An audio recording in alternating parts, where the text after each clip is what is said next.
So hello there and welcome to another album review of The Shield in the Couch. I'm your host Hector, and tonight we're talking about the brand new album by the band Godsmack, and it's called Lighting Up the Sky, as you can see in the back. And Godsmack's a band that started in 1998, and I remember back in 1998, I actually saw them live performing in the Hard Rock Cafe in Orlando. And it was back when they had their self-titled debut album. And I remember the tickets cost like $17. And I had a seat. People brought beer to me. The world was great in 1998. So it's been a long time coming with Godsmack. And I remember I enjoyed their first like two or three albums. Then after the fourth album, I had like a I started like not to care that much about the band. And from the 2010s to now, they very dipping in quality, at least for me. And the last album that they put out in 2018, I thought it was ugh, very forgettable. So 4 years later, they come back with Lighting Up the Sky. I even forgot the title. And I have to say that this album is pretty boring and predictable. Like I know, like when I'm listening to a song, I know where the fuck is going to go. Like there's no surprises here on any of the songs. And I read and I saw an interview that Sol Yerna, the lead singer, said that this was like the end of a chapter. So for now, this is the last Godsmack album. And you can tell the last albums that they really have nothing much to say anymore. Like this album can be divided in the 11 tracks that it has.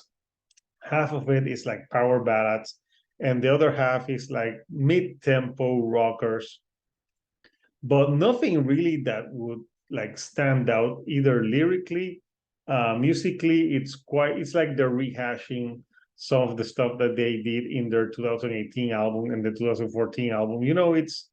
It's pretty much Godsmack by the numbers. Nothing that there's no track here that really stands out for me that I would say like, yeah, there's something here like that I haven't heard from the band before. So first of all, the singles that they chose for this album, especially the first one that opens the album, You and I, it's like a strange opener. It's like a longer track, like almost 6 minutes, but it's like a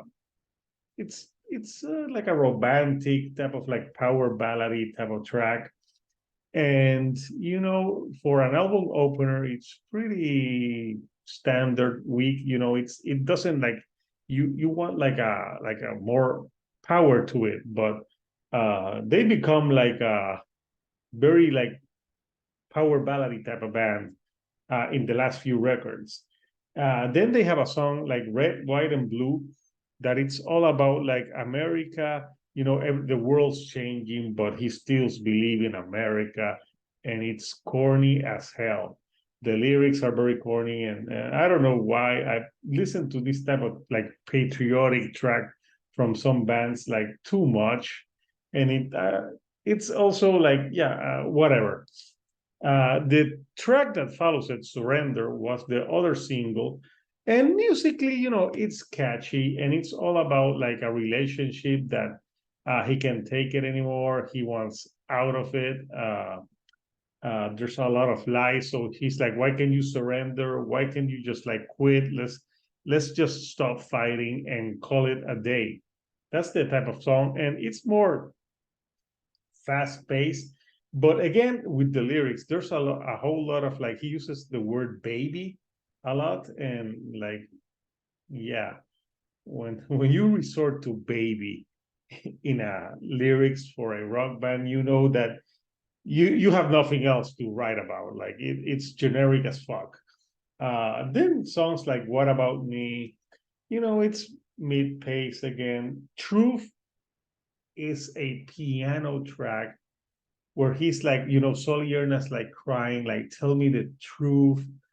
You lied to me, you cheated on me, boo-hoo, fucking who. Yeah.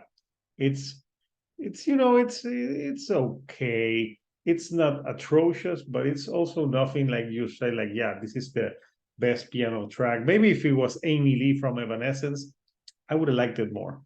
Then you have like the more rocker type of songs like Hell's Not Dead, uh, Soul on Fire, which I thought was a hymn cover, but it's not. And Let's Go. And you're like, yeah, pumping fist, like butt rock all the way. And then you have Best of Times, which is again, they're reminiscing a lot about like how back in the day was better. You can tell that Godsmack in this album is like saying goodbye, like yeah, this is our last foray. Then you go with Growing Old, and Growing Old sounds like uh, a bad cover of Alice in Chains with a country song. And it's all about like they're too old now, they're growing old, time has passed, what has happened, what the fuck, It's very generic again with the lyrics. And then they end with Lighting Up the Sky, and that's an okay track, it's more fast paced. And the track, it's really fast paced, but nothing original. And it ends with a track from uh their first album with the like something that they did in the Voodoo track. So it's okay, but nothing that I would really go back to. So at the end of the day, Lighting Up the Sky by Godsmack, you can tell that the band has run out of ideas and they're just doing like the same shtick over and over again. But it's pretty, like I said, predictable and boring at the end. So I don't think I will go back to it. To me, there's no standout tracks. There's also nothing that I would say that is atrociously bad. It's just boring. So at the end of the day, what did you think about Godsmack Lighting Up the Sky? What are your favorite tracks?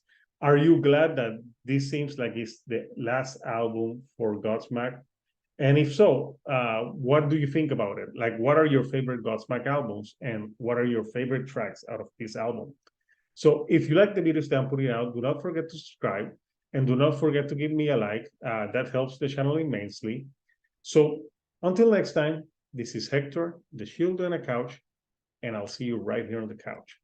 Thank you, and good night.